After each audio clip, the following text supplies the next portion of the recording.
Olá, meus irmãos, muito bem-vindos a mais um Tempo de Estudos, podcast. Eu sou o Rubens Pantano Filho, presidente da Academia Campinense Maçônica de Letras. Nesse nosso encontro de hoje, nós temos uma novidade aí para apresentar para os irmãos e para os acadêmicos. Temos aqui dois convidados da nossa academia, o acadêmico Alessio Biondo Júnior e o acadêmico Cesarino Carvalho Júnior, né? O Alessio, ele ocupa a cadeira de número 6, cujo patrono é Júlio César Ferreira de Mesquita, e o Cesarino foi empossado recentemente, ocupando a cadeira número 35, cujo patrono é Francisco de Paula Brito. Então, inicialmente, vou passar aqui para o Alessio, só para ele fazer uma primeira saudação, depois eu passo a palavra para o Cesarino. Muito boa tarde a todos. Pantano, agradeço muito a oportunidade que você está dando para a gente vir aqui, expor o nosso trabalho, falar um pouquinho de nós. Na presença aqui do Cesarino também, eu quero agradeço muito. Com muita satisfação que nós vamos falar de um assunto aqui, não vou adiantar agora, vou deixar para o Pantano, mas é uma realização pessoal, alguma coisa buscada durante muitos anos e que nós estamos colocando hoje para todos vocês. Cesarino. Obrigado aí, um abraço aí, muito obrigado, Pantano, amigo, já está se tornando amigo, né, na academia, entendo como irmão e amigo também, né. Quero agradecer aí a oportunidade da gente estar aqui apresentando um trabalho nosso, eu e o Alessio, numa parceria nossa aí, que se Deus quiser vai dar muitos frutos, né? E estamos aqui para representar nossas potências aqui também um pouquinho dentro da academia. Ok. Bom, os nossos convidados de hoje, o Alessio e o Cesarino, são dois irmãos de ordem, né, membros também da nossa academia. Eu vou rapidamente dar uma pincelada aqui nos currículos dele, né? Os dois são engenheiros. O Alessio é engenheiro civil e o Cesarino é engenheiro mecânico. Eles têm também outras formações. O Alessio é administrador de empresas e o Cesarino matemático, né? Bom, todos eles também, os dois têm cursos aí de pós-graduação em várias áreas, né? São já membros da ordem há bom tempo. O Alessio já aqui foi pro grau 33, o Cesarino está no 16, né?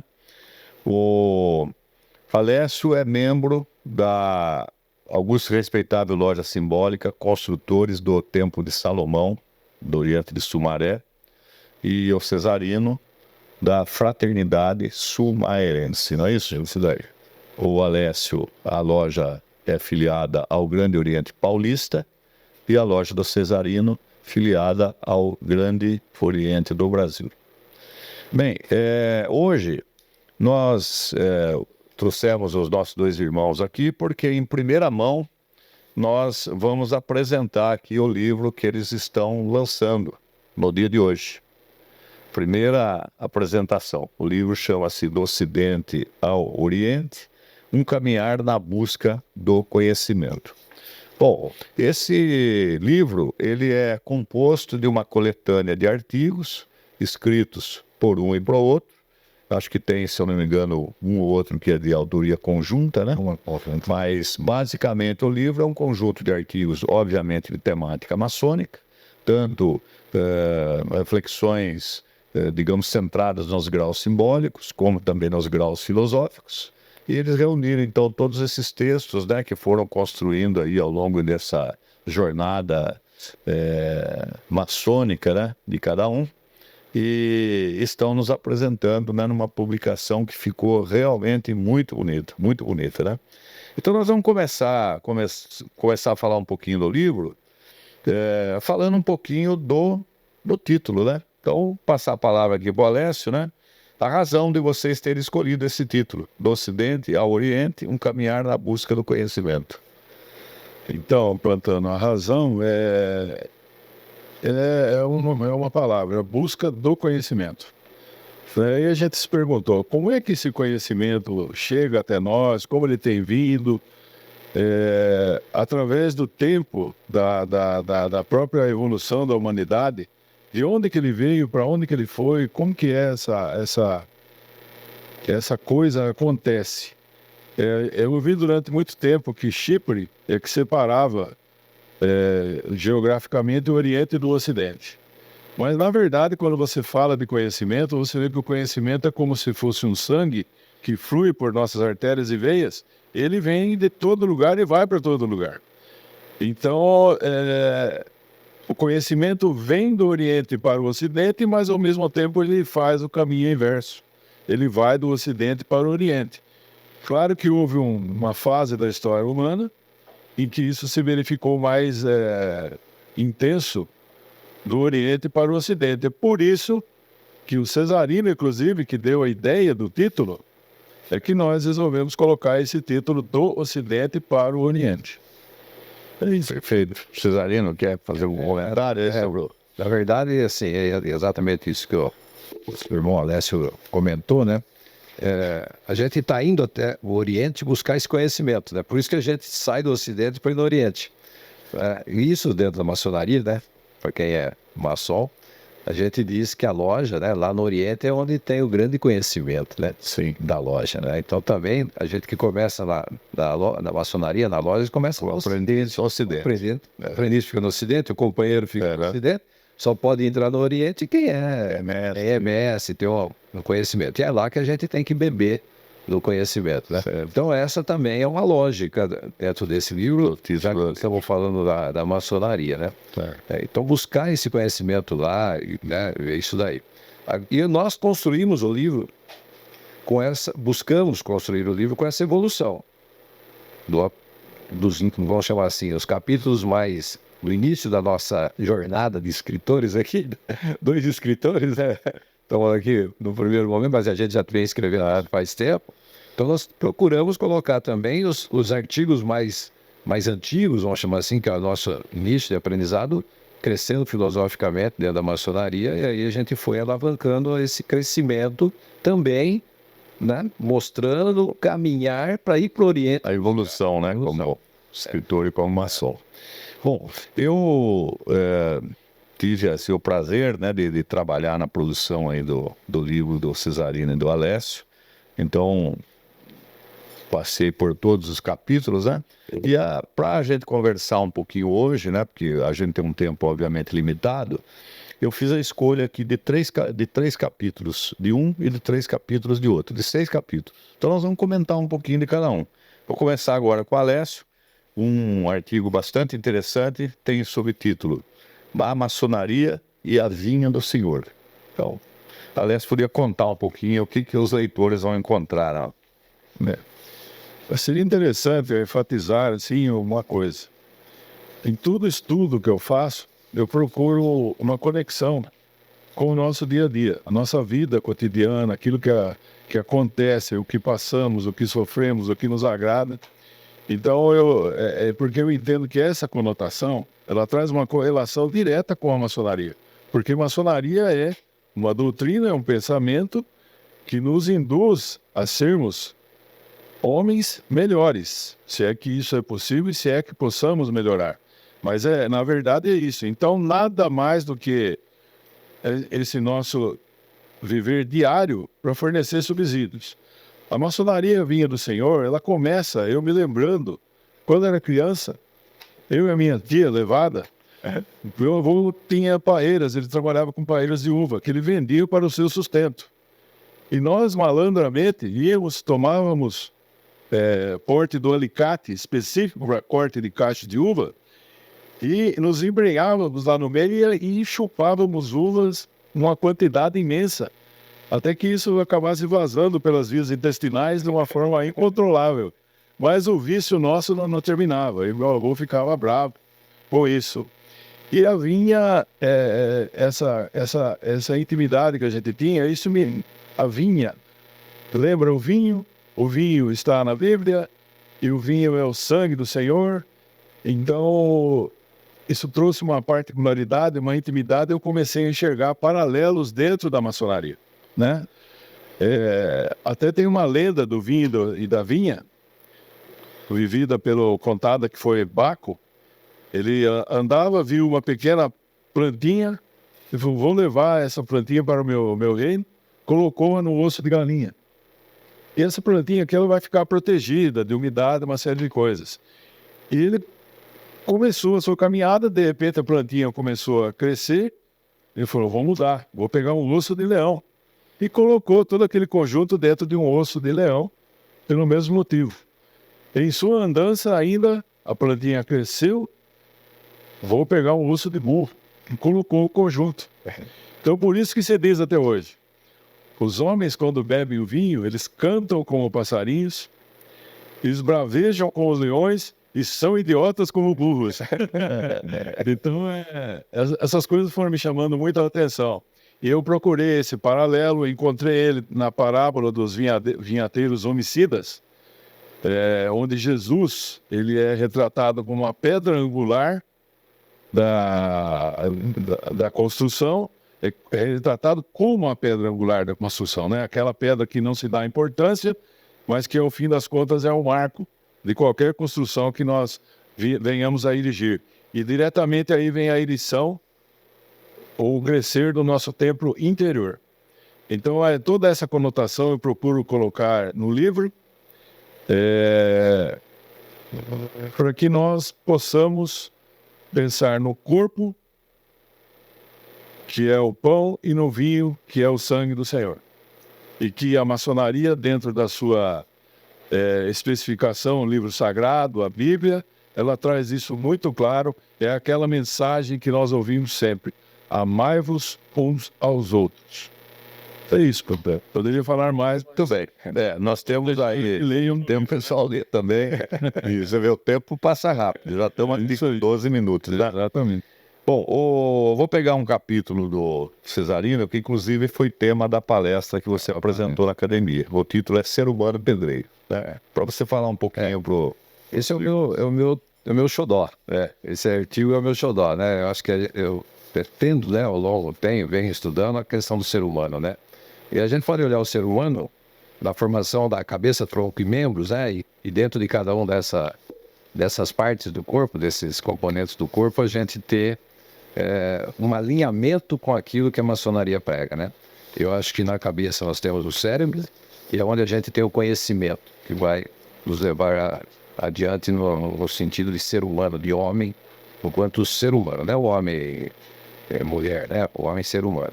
Depois você tem o coração, que mostra a vida do ser humano, né?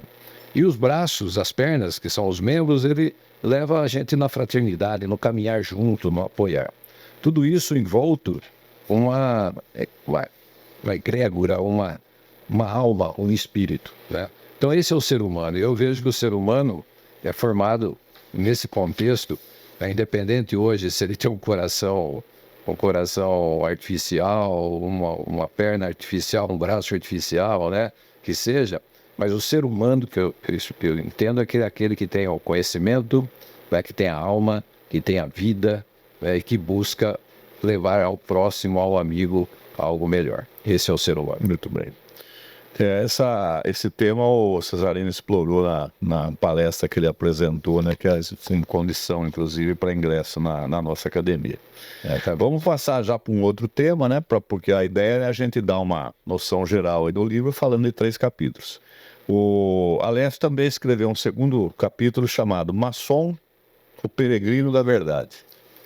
Eu vou procurar expor sem me tomar muito tempo, mas o peregrino veio uma inspiração também da vida cotidiana, do caminho que leva até Santiago de Compostela. Ele foi trilhado pelo meu filho, eu acompanhei esse caminho noite e dia, foram mais de 1000 quilômetros, e isso aí me fez pensar o seguinte: esse caminho é uma peregrinação. O escritor Antônio Machado, o espanhol, ele diz: caminhante não há caminho, el camino se hace al caminhar. Caminhante, o caminho se faz ao caminhar. Da mesma forma que nós entramos na fé quando nós a queremos. Então nós vamos conhecer a fé através disso. Então eu fiz uma analogia desse caminhar, desse sacrifício, com o maçom. Porque o maçom ele faz isso também. Na verdade, nós somos peregrinos caminhando na busca da palavra perdida e na busca da luz da verdade. Que é um caminho árduo, difícil. Tem que se dedicar, tem que estudar. Tem que estudar e tem que ter, inclusive, condição física, né? Porque envolve tudo isso. Então foi essa a conotação que eu busquei. Recomendo a leitura, porque vocês vão poder sentir essa mensagem. Podem pensar numa lanterna. Você, à noite, você ilumina o caminho à frente, ela te leva até um limite. Se você iluminar atrás, é aquele limite. Para você caminhar, você tem que fazer uma opção, porque você não sabe o que tem naquela escuridão, tanto à frente como atrás. E é isso o que o maçom faz. E é isso que a maçonaria fornece. Ela procura formar os homens que já são bons, torná-los melhores, para que eles levem essa mensagem, para que levem essa experiência, para que levem esse feeling ao mundo profano. É isso. Muito bem. Bom, vocês estão vendo aí que espero que a gente esteja despertando interesse aí aos irmãos. Tá? Esperamos. Então, Alessio e Cesarino são irmãos, inclusive, de potências distintas, Gobi e Igope, mas, obviamente, são amigos, são irmãos de fraternidade e estão nos brindando, né, com esse conjunto de textos. O Cesarino, agora, um outro capítulo que eu escolhi aqui é Orgulho e a Felicidade.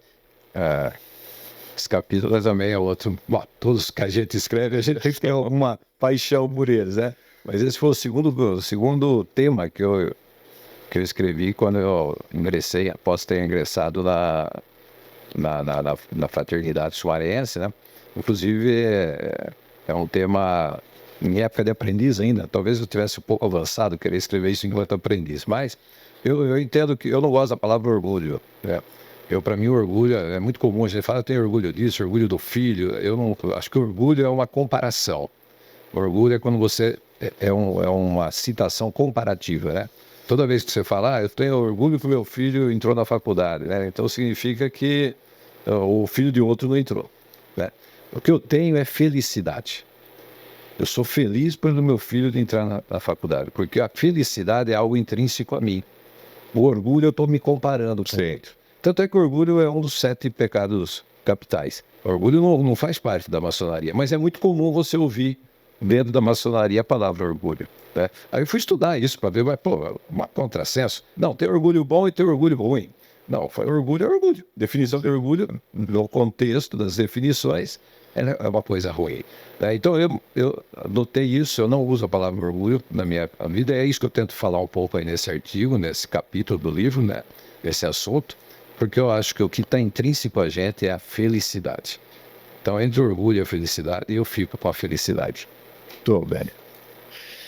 É isso, então, meus irmãos. Vejo aí a qualidade, né, e os temas que estão sendo abordados pelos nossos 2 irmãos aqui.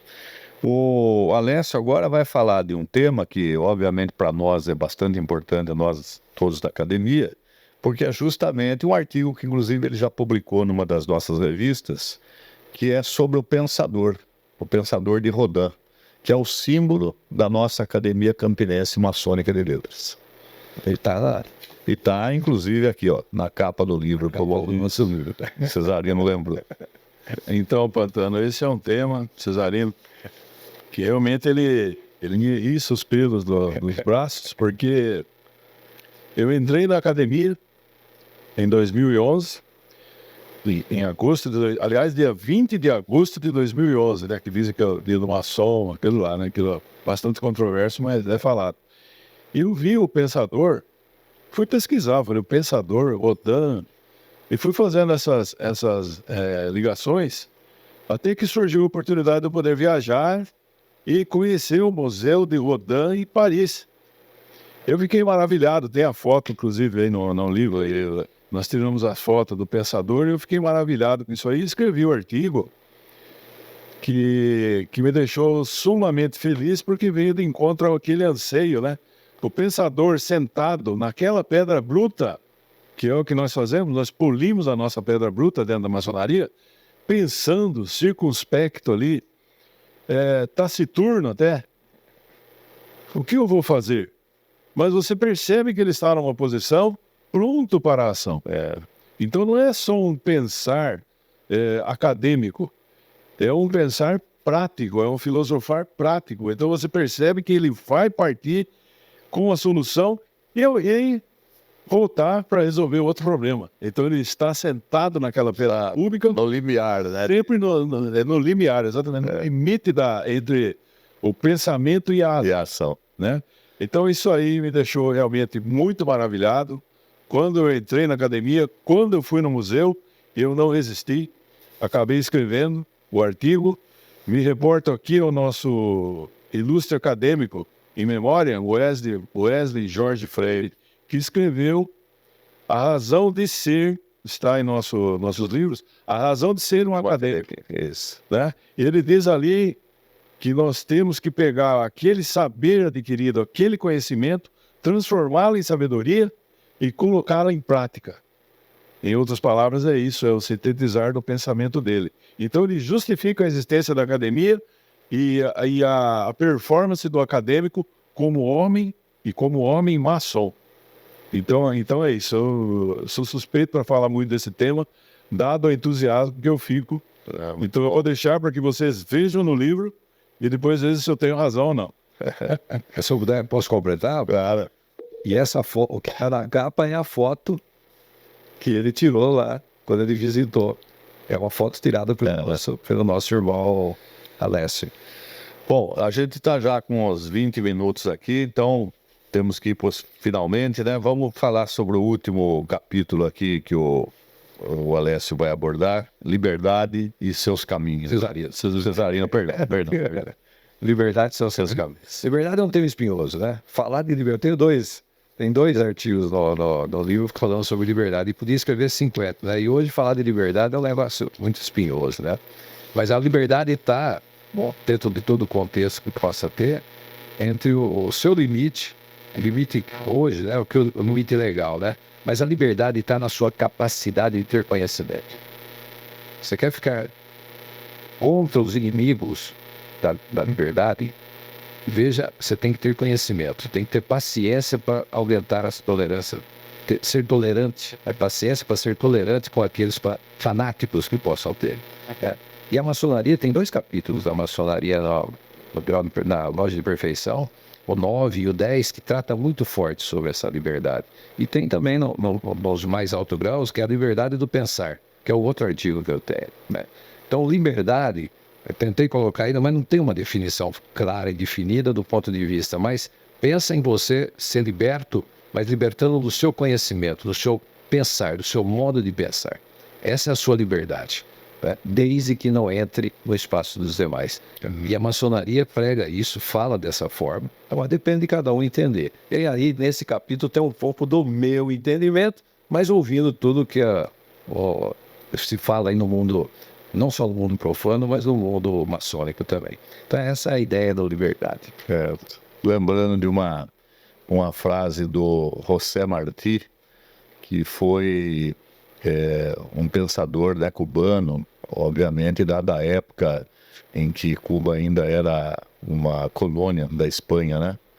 E ele foi, inclusive, um dos grandes líderes do movimento de independência, né? Não estamos falando da Revolução Cubana, mas sim lá de trás da independência cubana. Aí ele tem uma frase muito bonita que ele diz assim, ser culto é o único modo, mais ou menos assim, é o único modo de ser livre, né? Exatamente.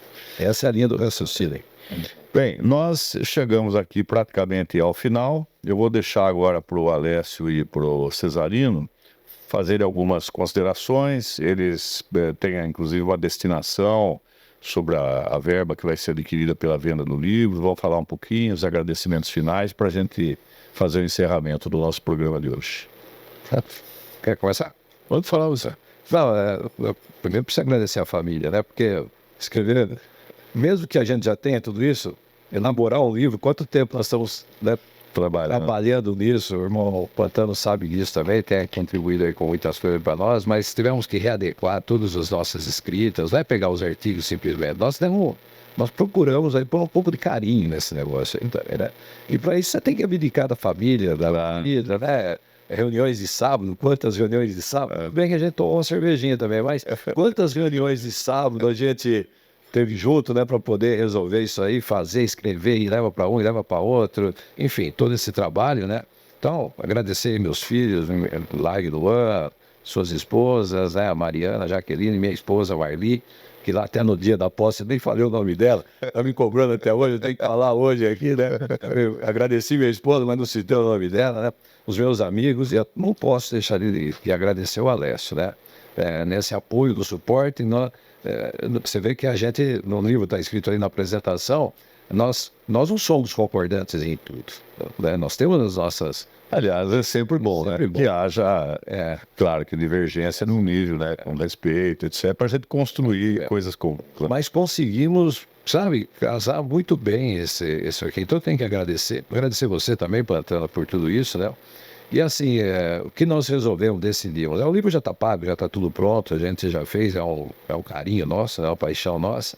Mas a gente pretende vender o livro, aproveitar o momento da venda do livro, não é a venda por a venda, pode podia doar para todo mundo, mas vamos aproveitar o momento que nós estamos passando e arrecadar alguma coisa, né? Então, o que nós vamos colocar aí, que é os R$ 50 aí, nós vamos doar o Jacaré Ações Sociais, que é um irmão da loja de Sumaré, da Deus Justiça e Amor, uma loja maçônica lá de Sumaré. Temos o irmão Gabriel, que também atua junto aí nesse contexto.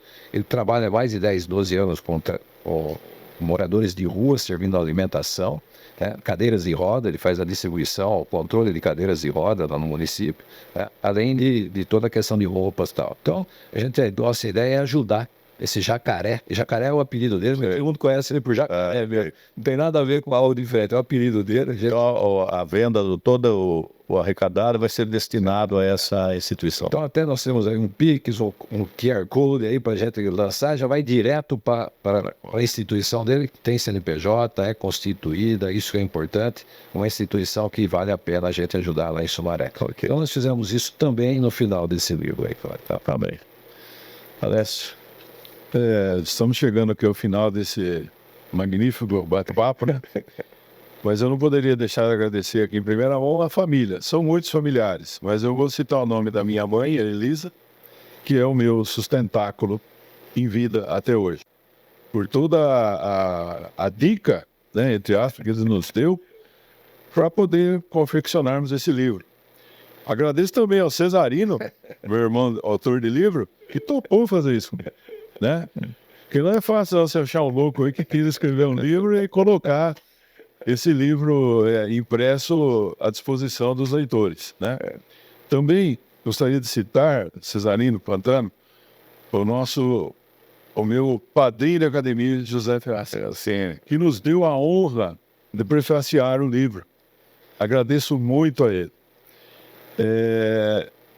E no mais, eu gostaria novamente de dizer, as nossas ações diárias nos levam a grandes conclusões, ou aquilo que se passa no dia a dia nos leva a grandes escritos.